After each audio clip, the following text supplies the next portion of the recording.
नमस्कार साथियों, क्लॉक का मैंने एक बेसिक सा कॉन्सेप्ट आपको बताया था जिसमें तीनों सुइयों के बारे में मैंने संबंध बताए थे पिछली वीडियो के अंदर, जिसमें घंटे की सुई, मिनट की सुई और सेकंड की सुई के बारे में यहाँ पे जिक्र किया था। अब एक सवाल आता है कि हम इन सुइयों के बीच में बनाया गया कोण कैसे निकाल सकते हैं।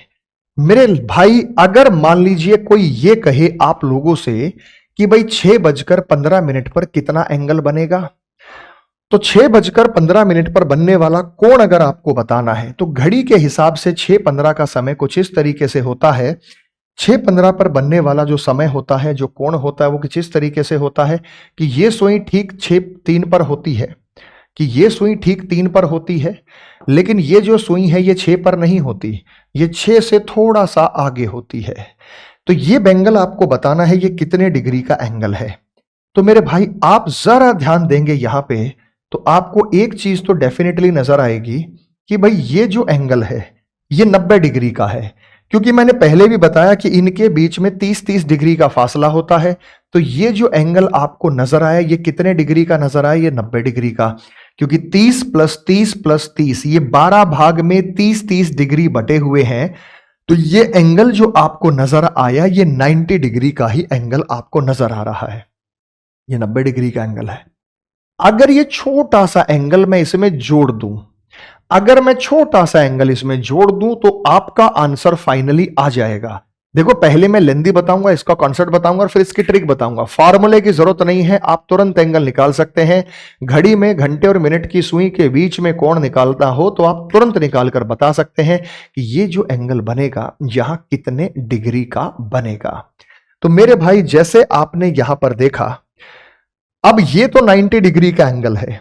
अगर ये छोटा सा एंगल मैं इसमें ऐड ऑन कर दूं तो हमारा आंसर आ जाएगा। ये छोटा सा एंगल घंटे की सुई ने बनाया या मिनट की सुई ने बनाया? ये छोटा सा एंगल किसने बनाया? घंटे की सुई ने बनाया या मिनट की सुई ने बनाया? तो आप कहोगे सर घंटे की सुई ने बनाया, और घंटे की सुई 1 मिनट में आधा चलती है। जब घड़ी में 6 बजे थे तो घंटे की सुई यहां थी, मिनट की सुई यहां थी, ये 15 मिनट में यहां से यहां आ गई। घंटे की सुई 15 मिनट में यहां से यहां आ गई, मिनट की सुई 15 मिनट में यहां से यहां आ गई, तो घंटे की सुई थोड़ा सा आगे बढ़ गई। देखो, जब घड़ी में 6 बजे थे यहां मिनट की सुई थी, यहां घंटे की सुई थी। सॉरी, ये घंटे की सुई थी, ये मिनट की सुई थी। ये मिनट की सुई यहां आ गई, ये घंटे की सुई थोड़ा सा आगे बढ़ गई। तो ये जो मूवमेंट दिखाई ये घंटे की सुई ने कितनी देर में दिखाई? 15 मिनट में। और ये 1 मिनट में चलती है आधा। पिछली क्लास में बताया था 1 मिनट में आधा चलती है, तो 15 मिनट में 15 का आधा 7.5 चली होगी, तो 97.5 डिग्री के। लेकिन ऐसे झंझट में पड़ने की जरूरत नहीं है, आप सीधा बता सकते हैं, आप सीधा बता सकते हैं। अगर 6:15 पर एंगल निकालना हो तो प्यारे बच्चों जरा ध्यान दो, ये पोजीशन आवर एंड की होती है, ये घंटे दिखाई देते हैं, और ये पोजीशन मिनट हैंड की होती है, ये मिनट दिखाई देते हैं। 15 का मतलब ये सुई कितने पर होगी? 3 पर। 15 का मतलब 3 पर क्यों होगी? क्योंकि यहाँ पे 5 मिनट होती है मतलब 1 पर, यहाँ पे 10 मिनट होती है मतलब 2 पर, यहाँ पे 15 मिनट होती है नंबर 3 पर, यहाँ पर 20 मिनट होती है मतलब 4 पर, यहाँ पे 25 मिनट होती है मतलब 5 पर। तो इसका मतलब 15 का मतलब ये सुई 3 पर है, और ये सुई कितने पर होगी? ये 6 पर भी होगी। दोनों का डिफरेंस लो, वो 3 आया, पॉजिटिव डिफरेंस आया है ना। हमने इस 6 का और इस 3 का डिफरेंस लिया, वो 3 आया। अब इस 3 को किससे गुणा करना है? 90 से। इस 3 को 90 से गुणा करना है, 30 से गुणा करना है। 30 से गुणा किया तो कितना है? 90। 30 से गुणा क्यों करना है? क्योंकि इनके बीच में 30-30 डिग्री का फासला है, 30, 30 और 30। तो आप इसे 30 से गुणा करेंगे तो 90 आ गया, ये 90 आ गया, वो 90 हमने निकाला था। अब आपको कुछ नहीं करना, अब आपको यह देखना है कि अगर 6 और 3 का डिफरेंस पॉजिटिव है तो 15 का आधा 7.5 जोड़ दो, 15 का आधा 7.5 जोड़ दो, तो 97.5 डिग्री का एंगल आप तुरंत बता सकते हो। नहीं समझे फिर समझिए। अगर मैं ये कहता हूं, कोई ये कहे कि भाई 5:10 पर कितने डिग्री का एंगल बनेगा, तो 5:10 पर अवस्था होती है, ये घंटे की सुई की अवस्था होती है, और ये किसकी अवस्था होती है भाई? मिनट की सुई की अवस्था होती है। 10 का मतलब ये सुई कितने पर होगी? 2 पर। 5 का मतलब ये सुई कितने पर होगी? 5 पर। दोनों का डिफरेंस कितना आया बेटा? 3 आया। इस 3 को हमेशा किससे मल्टीप्लाई करना है? 30 से। क्यों करना है? रीजन आपके सामने है। 30 × 3 कितना होता है? 90। अब 5 और 2 में जो डिफरेंस आया वो पॉजिटिव आया। अगर नेगेटिव आता तो घटा देते, आगे भी बताऊंगा। पॉजिटिव आया तो 10 का आधा 5, तो 10 का आधा 5 जोड़कर यहां उत्तर निकाला जाता है। 90 और 5 डिग्री कितना होगा बेटा? 95 डिग्री। उसके बाद अगर मैं यहां पे बात करूं, सपोज करो अगर मैं यहां पे बात करूं कि मैं कहूं 3:30 बजे कितने डिग्री का एंगल है, 3:30 बजे कितने डिग्री का एंगल है, तो ये आवर एंड की है और ये क्या है बेटा? मिनट हैंड है। ये घंटे की सुई है और ये मिनट की सुई है। मेरे भाई 30 का मतलब ये कितने पर होगी? 6 पर होगी। 3 का मतलब ये कितने पर होगी? 3 पर होगी। दोनों का डिफरेंस लो, देखो नेगेटिव आ रहा है। 3 30 पर नेगेटिव आ रहा है। अगर मैं 6 में से 3 घटाऊं तो पॉजिटिव है, अगर मैं 6 में से 3 घटाऊं तो पॉजिटिव है, लेकिन मैं 3 में से 6 घटाऊं तो नेगेटिव है। तो 6 में से 3 घटाया तो 3 आया, नेगेटिव आया तो यह घटेगा। 3 को 30 से गुना किया तो 90 डिग्री आया। और अब हम घटाएंगे कितना? 30 का आधा 15, तो 30 का आधा 15 घटाएंगे तो 75 डिग्री आएगा। तो सिंपल सी बात है, अगर घंटे और मिनट की सुई के बीच का डिफरेंस पॉजिटिव है तो मिनटों का आधा जोड़ दो, पॉजिटिव है मिनटों का आधा जोड़ दो, और नेगेटिव है तो मिनटों का आधा घटा दो। क्यों? क्योंकि घंटे की सुई मिनटों का हमेशा आधा चलती है। क्योंकि आप ये बात जानते हैं कि जो घंटे की सुई चलती है वो सदैव मिनटों का आधा चलती है, इसलिए हम ऐसा कर रहे हैं। आप चाहे तो मैं 3:30 का टाइम आपको फिर से बता सकता हूं कि 3:30 के टाइम में ऐसा क्यों हुआ। आप घड़ी के अंदर थोड़ा सा बताएंगे, विश्लेषण करेंगे। 3:30 का मतलब ये होता है कि ये सुई 6 पर है। 3:30 का मतलब ये होता है ये सुई 6 पर है, लेकिन ये सुई 3 से 4 के बीच में जा चुकी है।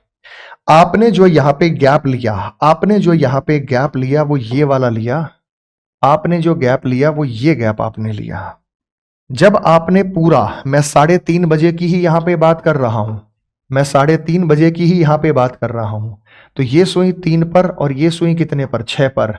जब आपने 3 और 6 का डिफरेंस लिया तो ये आया 3, ये आया 3 पॉजिटिव मानते हुए। 3 गुना 30 90 डिग्री, तो ये आया 90 डिग्री। अब ये वाला एंगल हमें माइनस करना पड़ेगा, लेकिन हमें घड़ी पे जाने की जरूरत ही नहीं है। हमारा आंसर तो यहीं से आ जाएगा कि अगर 6 और 3 होता पॉजिटिव आता, जोड़ देते, लेकिन 3 और 6 है नेगेटिव आएगा तो घटा देंगे। अब 90 में से 30 का आधा 15 डिग्री अगर हम घटा दें तो ये आंसर आपका बनेगा 75 डिग्री। तो ये आंसर आपका क्या बनेगा बेटा? 75 डिग्री बनेगा। तो ये 75 डिग्री था और ये मैंने आपको शॉर्टकट में समझाया था। अब ये काम तो आप वर्बली कर सकते हैं, फॉर्मूला भी होगा, फॉर्मूले का भी डिस्क्लोज करूंगा, लेकिन जरूरत ही नहीं अभी। और अभी मैं आपको यहां 15 करा रहा हूं, 10 करा रहा हूं, 30। अगली क्लास में हम आपको बताएंगे यहां 16, यहां पे 11, यहां पे 31, तो आंसर क्या होगा उस पर भी हम चर्चा करेंगे। लेकिन अभी तक जितना हमने सीखा है उसके हिसाब से हम चीजों की यहां बात करना चाहते हैं। तो सपोज करो अगर मैंने कहा कि 8:20 पर एंगल बताओ, तो बेटा 20 का मतलब क्या होता है? 4। 4 क्यों होता है? क्योंकि यहां 5 मिनट, यहां 10 मिनट, यहां 15 मिनट, और यहां पर होते हैं लाडले बच्चों 20 मिनट। ये रहा, तो ये सुई यहां होगी। और ये सुई 8 पर नहीं होगी, 8 से थोड़ा सा आगे होगी।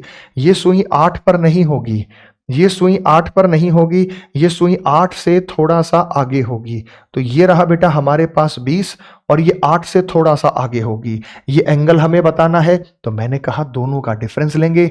8 में से 4 गए 4, 4 को 30 से मल्टीप्लाई करेंगे तो 120।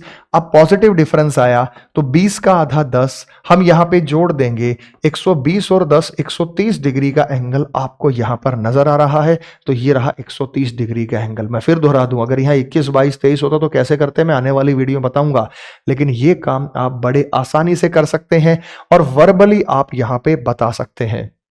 सपोज करो मेरे भाई, अगर मैंने कहा कि 6:45 पर कितने डिग्री का एंगल बनेगा, तो 6:45 का मतलब ये सुई 6 पर और ये सुई कितने पर भाई? 9 पर। दोनों का डिफरेंस नेगेटिव आ रहा है तो घटेगा। 3 से 3 गुना 30 होता है 90, अगर नेगेटिव डिफरेंस आएगा तो घटेगा। 45 का आधा 22.5 हमें यहां घटाना पड़ेगा, और अगर हम यहां 22.5 घटा देते हैं तो हमारे सामने जो आएगा 67.5 डिग्री का एंगल होगा, 67.5 डिग्री का एंगल होगा। अगर हम इसमें से इसका आधा घटा देंगे। आधा ही क्यों घटा रहे हैं? क्योंकि आप भली भांति जानते हैं कि जो घंटे की सुई चलती है वो मिनटों का आधा चलती है, इसलिए सदैव यहां पर आधा ही घटाया जाता है। बात समझ में आ गई? और बात करते हैं मेरे भाई, अगर मैंने यहां पे कहा, सपोज कीजिए मैंने कहा कि 4:20 पर बनने वाला एंगल बताओ। 4:20 पर बनने वाला एंगल, ये सुई 4 पर होगी, ये भी सुई 4 पर होगी, दोनों का डिफरेंस 0 आएगा और 0 गुना 30 जो होगा वो क्या होगा बेटा, 0 होगा। लेकिन 4:20 पर 0 डिग्री का एंगल नहीं हो सकता। 4:20 का मतलब ये नहीं होगा कि ये सुई भी 4 पर होगी और ये सुई भी 4 पर होगी। अरे घंटे की सुई कुछ ना कुछ आगे गई होगी। ये छोटा सा एंगल आपको बताना है ये कितने डिग्री का है, और ये बड़ी आसानी से आप बता सकते हैं कि ये एंगल मिनटों का आधा होता है। तो जैसी स्थिति में अगर 0 आ जाए तो ऐसी स्थिति में जस्ट इसका आधा आंसर होगा 10 डिग्री। तो ऐसे कौन कौन से टाइम है मेरे भाई, ऐसे कौन कौन से टाइम है? तो ऐसे टाइम है 1:05, एंगल बनेगा 2.5 डिग्री। 2:10, एंगल बनेगा 5 डिग्री, क्योंकि ये भी 2 पर ये भी 2 पर। 3:15, एंगल बनेगा 7.5 डिग्री। 4:20, एंगल बनेगा 10 डिग्री। 5:25, एंगल बनेगा 12.5 डिग्री। 6:30, एंगल बनेगा 15 डिग्री। 7:35, एंगल बनेगा 17.5 डिग्री। इसी प्रकार से 8:40, 20 डिग्री। 9:45, 22.5 डिग्री। 10:50, 25 डिग्री। 11:55, 45.5 डिग्री और 12:00 या 360 डिग्री का एंगल बनता है। अब आपको कमेंट सेक्शन में बताना है कि पहला सवाल मेरा यह है कि 2:55 पर बनने वाला 2:55 पर बनने वाला छोटा एंगल बताना है। छोटा एंगल, क्योंकि एंगल तो दोनों ही होते हैं बेटा, बड़े और छोटे। अगर 3 बजे आप कहते हैं छोटा एंगल 90 डिग्री है तो बड़ा एंगल 270 डिग्री है। तो मैंने हिंट दे दिया है, 2:55 पर बनने वाला छोटा एंगल बताइए और अपने जवाब आप कमेंट सेक्शन में टाइप कीजिएगा। और मेरे भाई, हमारे एसएससी प्रथम बैच 7 तारीख से शुरू होता है। डिटेल से विस्तार से रीजनिंग पढ़नी है तो मेरे से आप पढ़ सकते हैं इस बैच में एनरोलमेंट लेने के बाद, और हर महीने की 7 तारीख को पूरे विस्तार से मजेदार तरीके से आपको रीजनिंग पढ़ा सकते हैं। जय हिंद।